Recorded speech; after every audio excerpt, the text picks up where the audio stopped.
question that I'm asked, and is both understandable and insulting, is how does somebody like you get into some crazy crap like this? And tonight, she answers. TV star Leah Remini on how she went from one of Scientology's most ardent defenders without any Scientology organization, things are not going to change on this planet. To its most famous defector to go public. Actress Leah Remini. She's leaving the Church of Scientology. She just quit. Like the tough-talking character she played on the long-running TV series King of Queens. Shut up. Shut up. She's now sounding off, even about the church's most famous member, Tom Cruise. I don't think he's becoming of a Scientologist, jumping on couches. What the hell is this guy doing? Tracing her beginnings in the controversial New Age religion she was brought into as a child. Everybody who gets into Scientology gets into it because they believe they are doing good things for people. How she landed in the church's celebrity center, populated with stars like Kirstie Alley and John Travolta. Did you read or listen to everything here? Yes. To her growing disenchantment with its teachings as an adult. When I read that, I said, this is some crazy. But you stayed in the church and kept moving your way up the bridge. And the beginning of the end at Tom Cruise's wedding, written up that she had ruined it. Basically, they were just trying to get me to recant what I said, to apologize for ruining the wedding of the century. Tonight, taking on her toughest critics. You decided a blanket statement that Scientology is evil. You are my enemy. And what the fear of leaving cost her emotionally. You are giving up everything you have ever known and everything you have worked for your whole life. Troublemaker.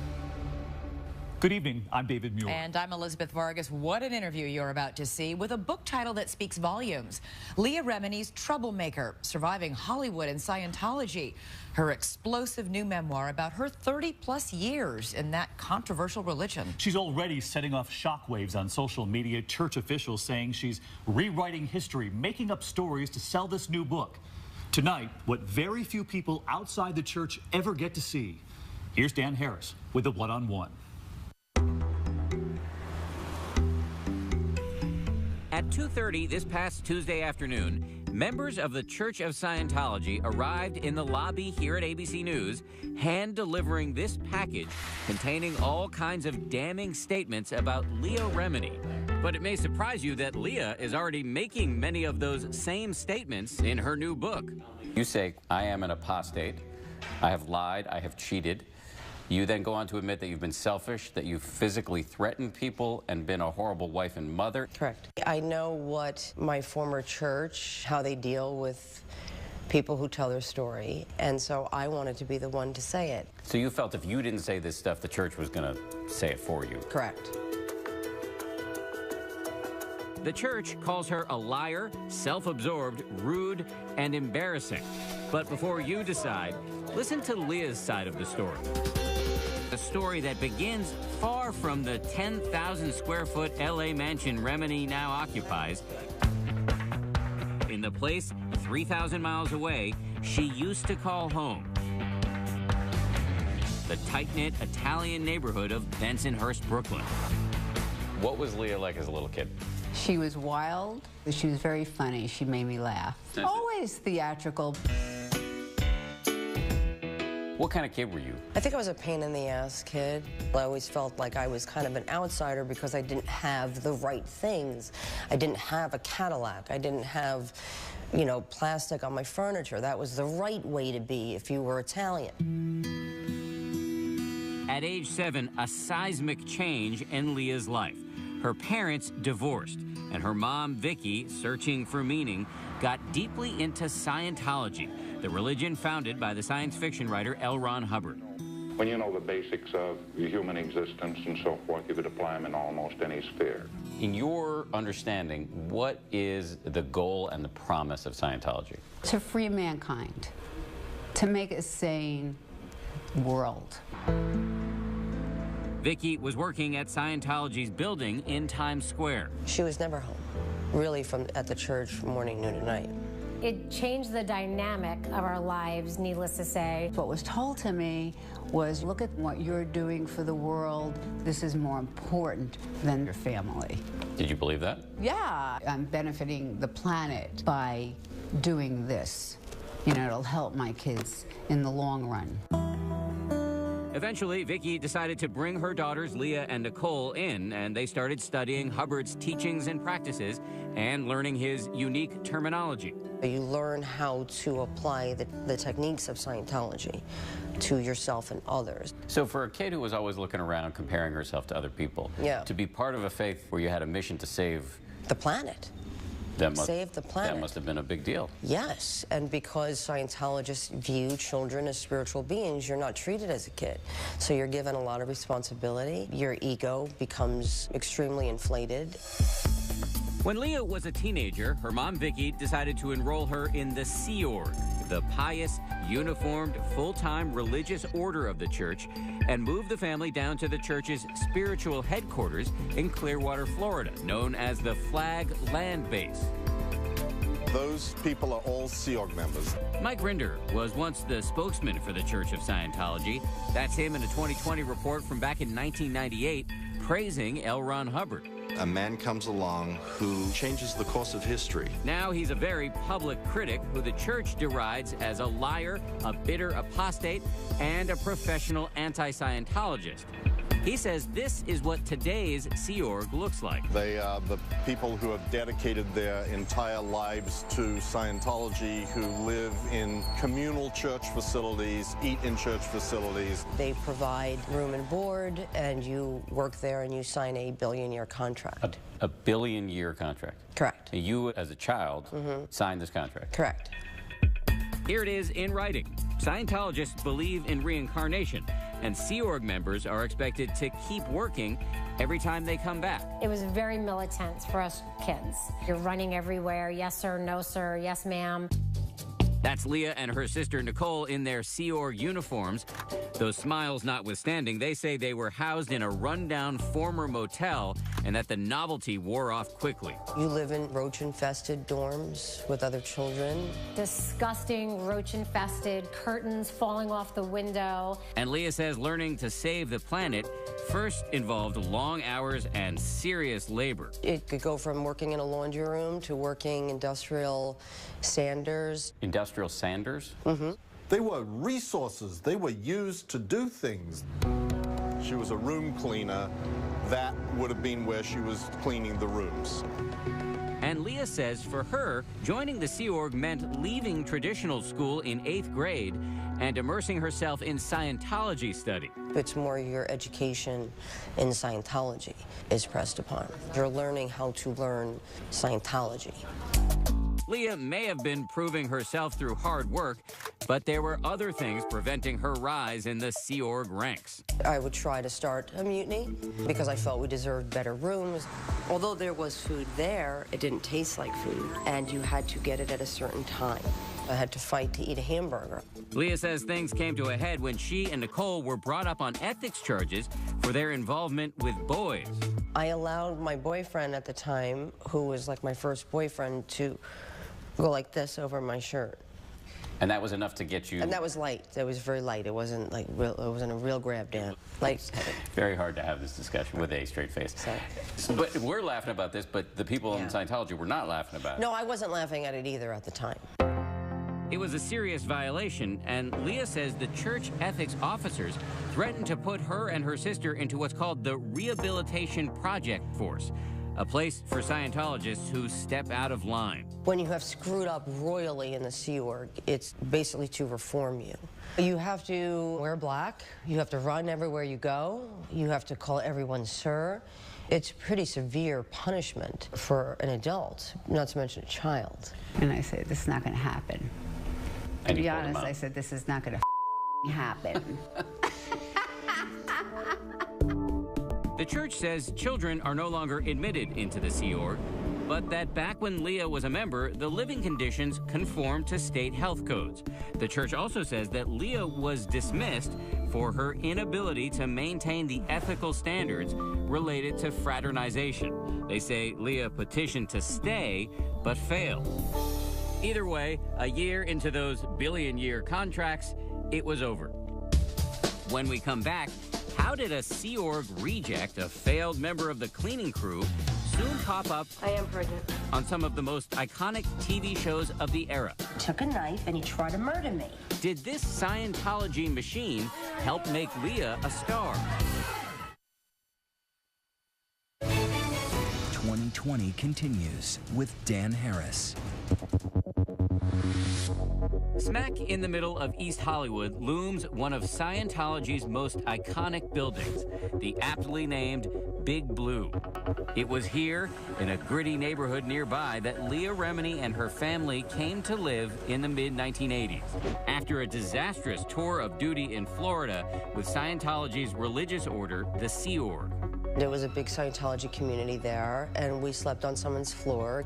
We had nothing. Despite the fact that she thought her daughters had been threatened with overly harsh punishment for their misbehavior, Leah's mother, Vicky, did decide to keep the family deeply involved in Scientology. Why didn't you say to yourself, I don't want to be part of an organization that would put kids in this position? Never even thought about that. So you thought this was a failure of specific individuals, exactly not the organization? Right. Exactly. Now in LA, Leah threw herself into the practice and study of Scientology, known as moving up the bridge to total freedom. What do you get as you move up the levels? Well, it promotes that you're getting to higher levels of awareness as a spiritual being. And these are the courses? Yeah, these are the courses, and these are Moving up the bridge involves taking a series of courses and also participating in auditing, a sort of counseling that employs a device known as an e-meter. This is just a flow of energy that's coming from the meter through you back to the meter. But once a thought comes in, that thought, that picture that you have, and that is registering on the meter. Leah recently gave me a small taste of what she says an auditing session is like. You'd be asking me questions. I would ask you questions, and based on what's happening here, would I let you get away with it or not? You see what I'm saying?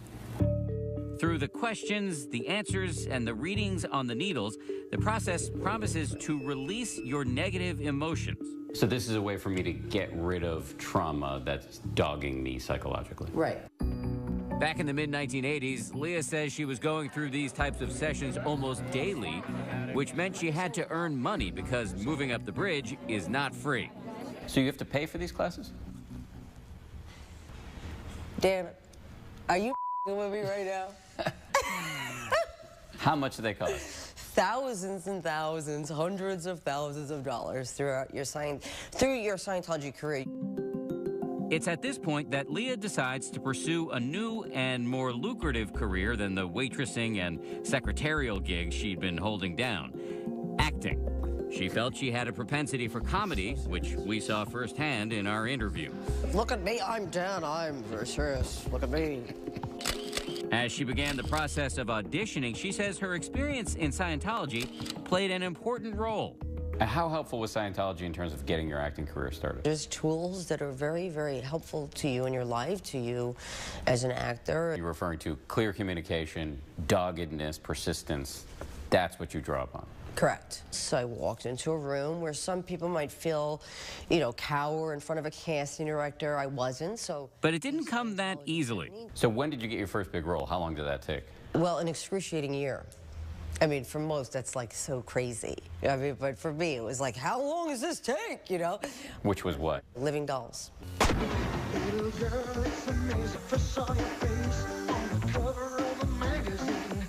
And I thought I had made it.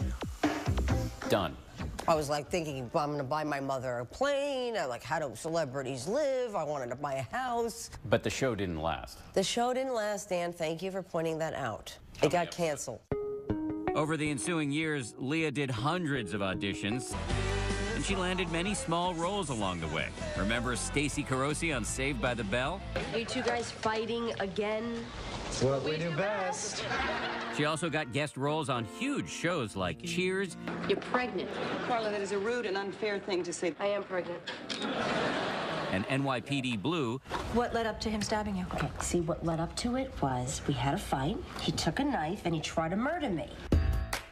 She also scored some leading roles in a few sitcoms like Fired Up And the church was taking notice. Here, Leah is featured on the cover of Scientology's official celebrity magazine. Meanwhile, during this time, a major off-screen development. Leah met the love of her life, a man named Angelo Pagan, who she dubbed the Cuban Frank Sinatra. He just walked in and started singing. And he just caught my attention. I was on stage, and she caught my eye. I was like, oh my God, I can't wait till my set is over. Angelo fell so hard for Leah that he not only left his wife, but also dove headlong into Scientology. Has she been into Kabbalah or a Buddhist? I would have done anything. Muslim? Hey, give me the Quran, let's go. Baby, if it's working for you, I'm in. Through Angelo, Leah made some A-list friends, Jennifer Lopez and her then husband, Mark Anthony. And shortly thereafter, Leah got the call that would change her career, an offer to audition for a new show called The King of Queens. Please try be nice to Marie. I am trying. If I weren't trying, she would have a fork sticking out of her neck. The role of Carrie Heffernan, the tough-talking, wisecracking wife of Kevin James's everyman Doug. Shut up! Shut up! Turned out to be a sitcom match made in heaven. After years of struggling, the self-described troublemaker from Bensonhurst had finally made it. She had a genuine hit on her hands. We'd be walking down the street and people would stare at her and they go, Leah, Leah. You know, it was like, oh my God, people love her. Coming up, Leah's about to learn what life is like for celebrity Scientologists as she comes into the orbit of Tom Cruise. What the hell is this guy doing? He just needs to be an actor. Like, he needs to, okay? And how it all started to go wrong at the Tom Cruise, Katie Holmes wedding. Stay with us. We return to 2020 and more of Leah Remini. I'm gonna get there first. After years of struggle, Leah Remini had finally become a bona fide celebrity, a star on the hit show, The King of Queens. The new role gave her a new identity, fame, money, and increased prominence in the church that had dominated her life since age 8. Why is the church so focused on celebrities? Because this is how you are promoting your religion. Celebrities are treated very differently depending upon how prominent they are. The Leah Reminis and the Kirstie Alley and the John Travolta and then ultimately to the Tom Cruise, it's a very different Scientology world. In fact, famous Scientologists have their own building in L.A., not Big Blue, but this elegant chateau, the Celebrity Center. Celebrity Center is my second home, and there's not a person here that I can't go to when I'm having a problem in my life or I'm... Leah was now appearing in Scientology videos, and she says, rubbing shoulders with this man. How much must one do to call themselves a Scientologist? The powerful head of the church, David Miscavige. She says she socialized with Miscavige and his wife, Shelley, exchanging gifts and holiday cards. What is it like to meet with David Miscavige? What is he like as a person? He's very, charismatic. He's very powerful. He's likable. Life was moving quickly for Leah. She and Angelo got married, a ceremony captured by VH1. I'm finally certain that you're not marrying me for my money. She landed a role in the hit movie Old School. Hey, Frank. Looks like it's a little cold out there, huh?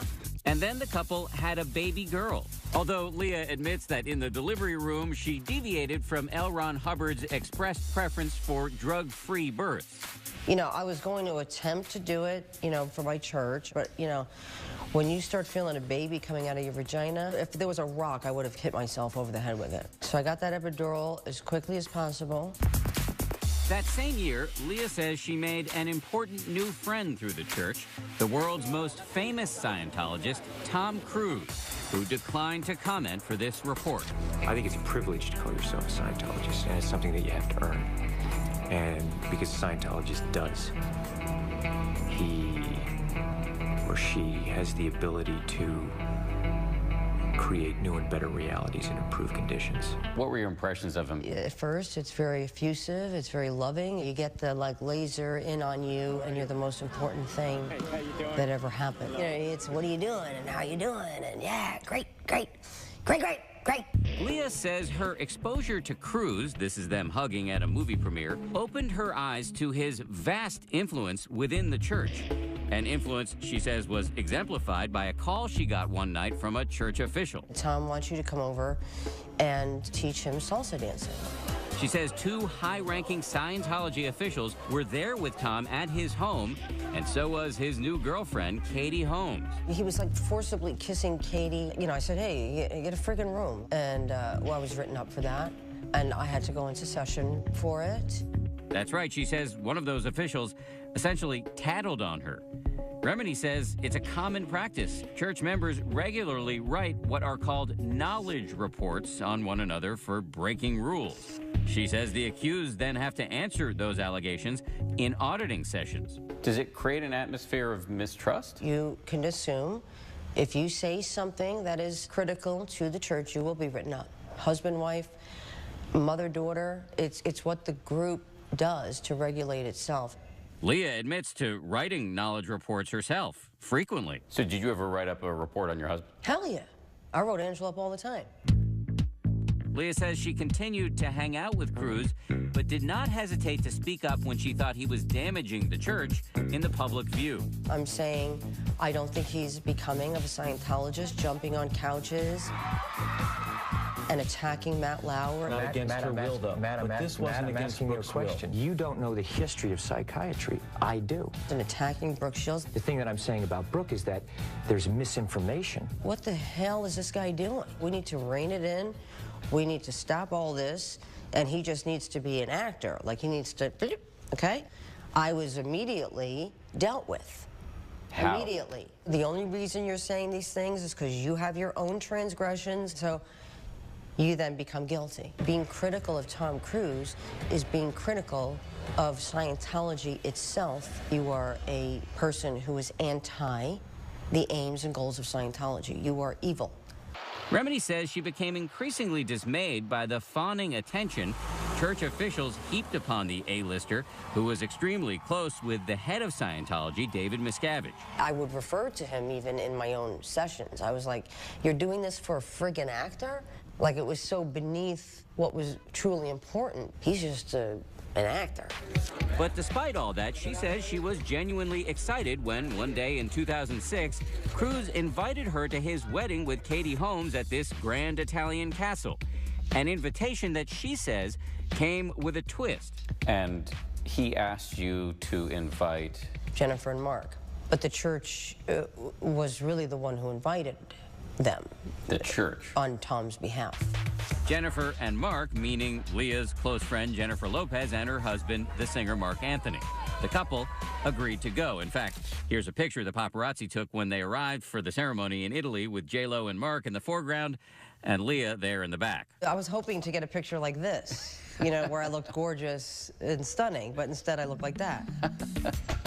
In her new book, Troublemaker, there's a lot of color about the wedding, including the moment when Leah says Tom serenaded his new bride with "You've lost that loving feeling," echoing this famous moment from Top Gun. You never close your eyes anymore when I kiss your lips.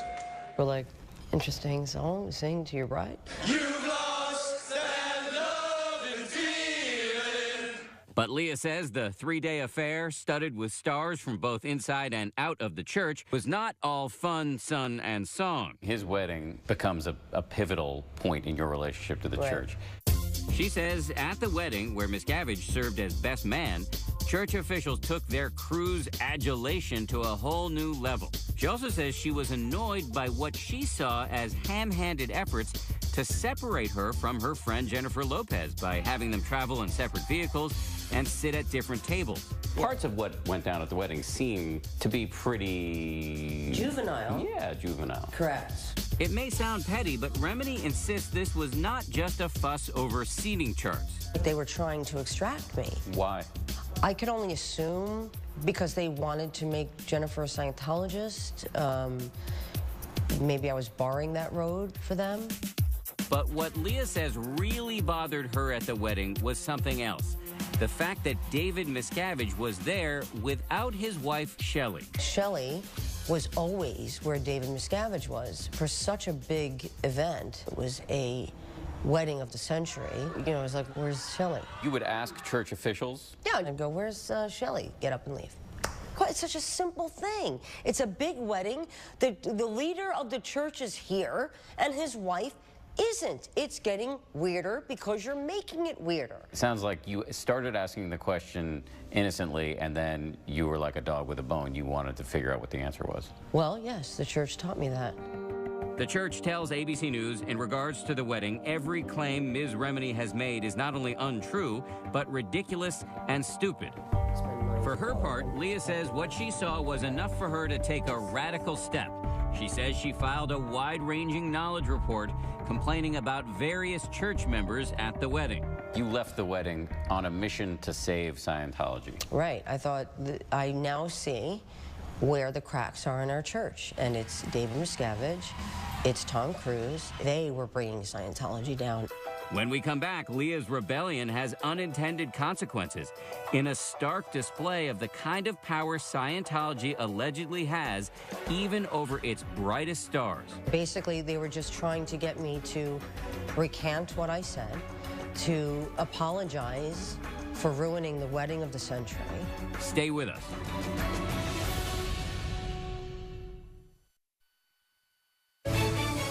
"2020 continues. Welcome to the Mecca of Scientology. 2006, at Scientology's Flag land base in Clearwater, Florida, a city where the church has continually expanded its footprint. Here in this place where, as a teenager, Leah Remini had been a rebellious and ultimately failed member of Scientology's religious order, the Sea Org, she had now come full circle. I was sent to Florida for reprogramming for 3 or 4 months. Even though she was now TV royalty, she was in hot water with the faith yet again. From 9 in the morning till 10 at night. That is the hours that I kept while doing this, filled with some kind of reprimand for my horrible behavior. Leah had left the wedding of Tom Cruise and Katie Holmes in Italy on what she calls a mission to save Scientology, writing a so-called knowledge report complaining about high-ranking officials. But to her dismay, she says she learned that numerous Scientologists had filed reports on her for being loud, late, and rude, upgrading her hotel room, and switching seats at the reception. You were confronted with all of these knowledge reports written by other people at the wedding saying that you had behaved poorly. Correct. That I had disrupted the wedding, that I basically destroyed the wedding. Leah showed us this document, which she claims to be a knowledge report from Katie Holmes herself. Can you read me some key lines? Sure. It starts with, I was dismayed at the behavior of Leah Remini during the events leading up to our wedding and our wedding. The behavior as a guest, a friend, was very upsetting. Leah says she had crossed 2 pillars of Scientology, Tom Cruise and the chairman of the board, David Miscavige. And here in Clearwater, she was being taken to task. Basically, they were just trying to get me to recant what I said, to apologize for ruining the wedding of the century. Why didn't you just leave? I wasn't ready to leave the church. You are giving up everything you have ever known and everything you have worked for your whole life. And so, yes, I said everything they needed me to say. And once I did that, I was free to go home. By all appearances, Leah resumed her life as an active Scientologist. There you are. What are you doing? She continued taking church courses and doing her auditing sessions while the King of Queens ended its 9-year run in the spring of 2007. That fall, Leah says she wrote this letter to David Miscavige, apologizing for acting like a complete idiot at the wedding and saying, "I admire you for all you have done." But in her mind, she says, the seeds of doubt had been growing, not just about the organization, but also about its cosmic theology. One example, back in 2003, when she says she reached a key level of Scientology's bridge to total freedom, operating Satan 3, a point at which she says key church secrets about the history of the universe are revealed. In this document, written by church founder L. Ron Hubbard, he tells a story about an intergalactic warlord named Xenu. Who's Xenu? There was some galactic confederation. There was a war, and there was a volcano, and they bodied. They took the spirits of people, and they encased them into something, into a volcano, blew them up, and then those spirits are now inside of you, on you, in you. Like you are made up of these things. When you read that, did you think this is true? When I read that, I said, this is some crazy. So you thought it was crazy, and you're laughing about it now, but you stayed in the church and kept moving your way up the bridge. So right. Again, not ready to walk away. I've worked this hard to get there. But that wasn't enough to convince you that maybe something was... So what am I doing? I'm leaving? I'm walking away from my mother? I'm leaving my mother? I'm never talking to my mother again? The church would not talk about its advanced scriptures, but told ABC News that it is not unusual for a religion to have confidential scriptures and practices. While Leah struggled privately with her faith, she continued a cordial relationship with Tom Cruise, exchanging friendly notes like these in which Cruise thanks her for being such a great Scientologist. Leah did a short-lived stint on the CBS show The Talk. I hate hearing people's dreams. I hate it. Where she was dropped, she says, because she clashed with some of her co-hosts, a point the church highlighted in a statement to ABC News, saying Leah has a habit of blaming anyone and everyone for her problems and is constantly picking fights. But in 2012, another major inflection point in Leah's relationship with Scientology. Katie Holmes, who she says had written one of those knowledge reports against her, publicly left Tom Cruise. Leah says she felt vindicated. Yeah, I said, where's my apology? Well, here's one. Just this week, Katie Holmes wrote to ABC News. She neither confirmed nor denied writing that knowledge report, but said, I regret having upset Leah in the past and wish her only the best in the future. Do I get an apology from Tom, from David Miscavige? Do I get any validation from this church? Leah says the divorce reignited a lot of her old anger about her grueling counseling sessions in Florida and about all the money she says she'd spent on the church for auditing courses and materials like these. These are the awards that I received. She recently showed us trophies she says she received for giving $2.5 million to Scientology charities. As her frustration mounted, she says she decided to commit a serious infraction within Scientology. She went online to see what critics of the church were saying. She says she saw the reports of families who say they were torn apart by the church's practice of disconnection, the shunning of ex-members by friends and relatives still in the church. I want this horrible practice of disconnection to end. She says she also saw allegations by former top officials who say they were punched or slapped by David Miscavige. I was heartbroken for myself, for my family. I didn't want these things to be true. Scientology has adamantly and repeatedly denied that Miscavige physically struck anyone. Hi, how are you?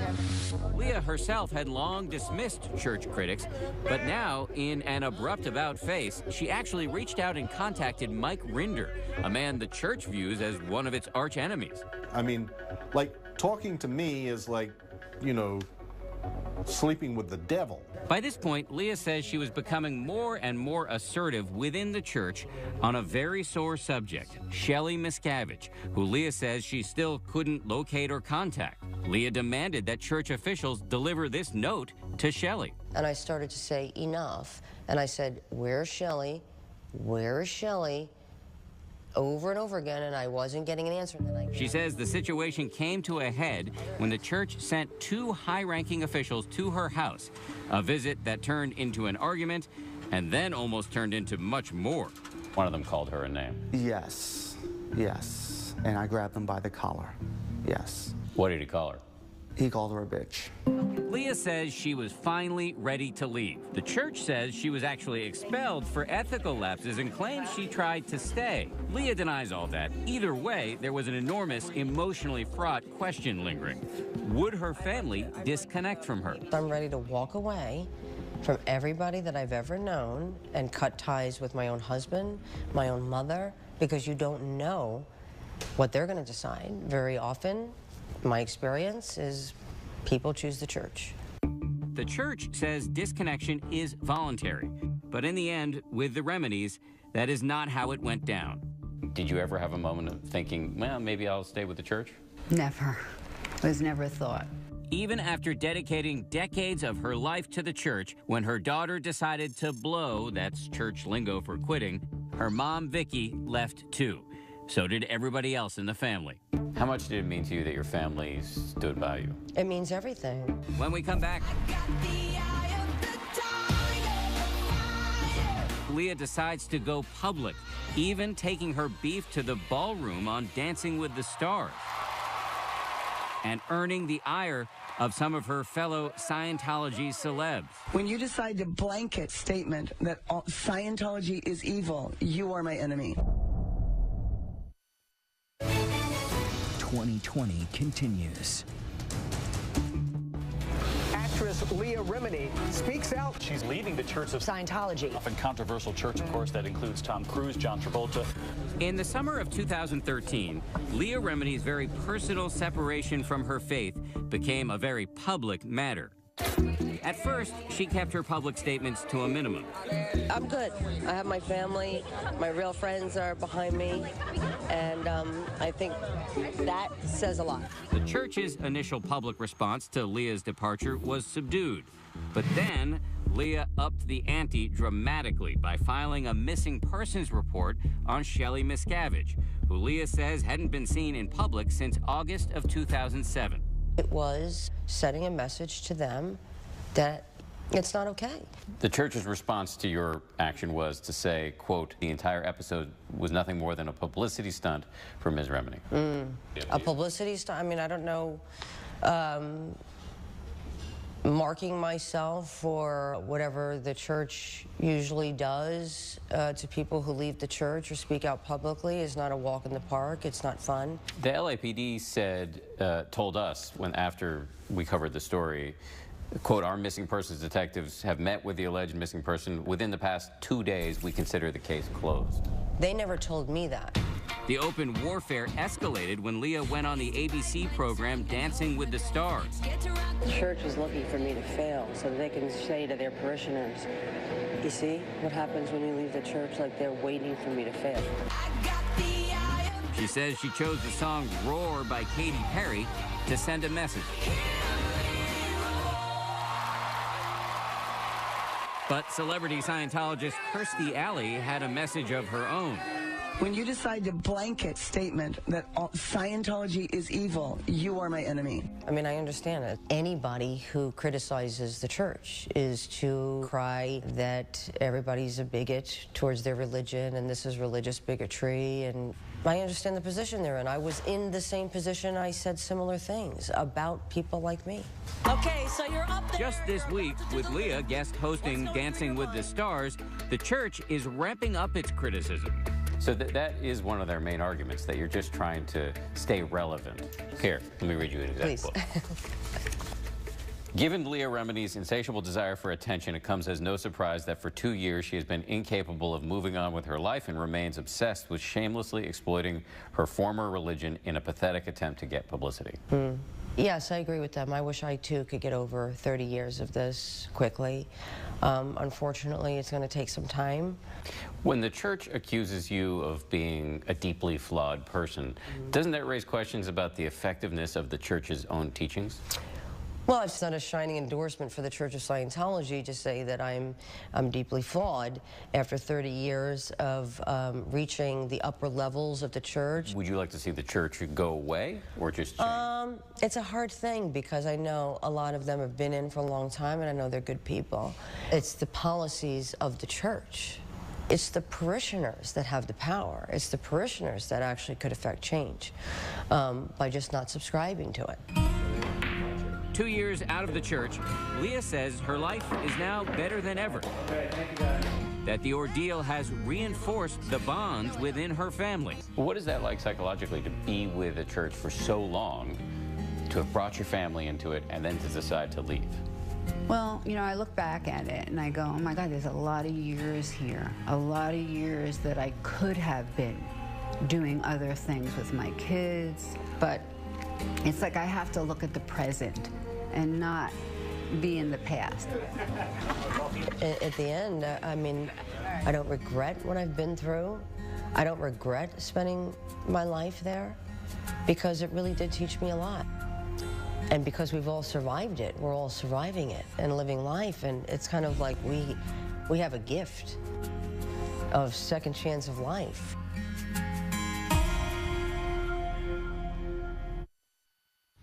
And Scientology giving us this final comment, quote, "We are very happy that Ms. Remini is no longer in the church." Her book, by the way, Troublemaker, goes on sale next Tuesday. You can learn much more about it tonight on Nightline. I'm David Muir. And I'm Elizabeth Vargas. You will no doubt have a lot to say about tonight's program, so let us know on Facebook and Twitter. Use the hashtag ABC2020. And you can see more of Leah Remini herself Monday morning on GMA. In the meantime, have a safe and happy Halloween this weekend. From all of us, good night.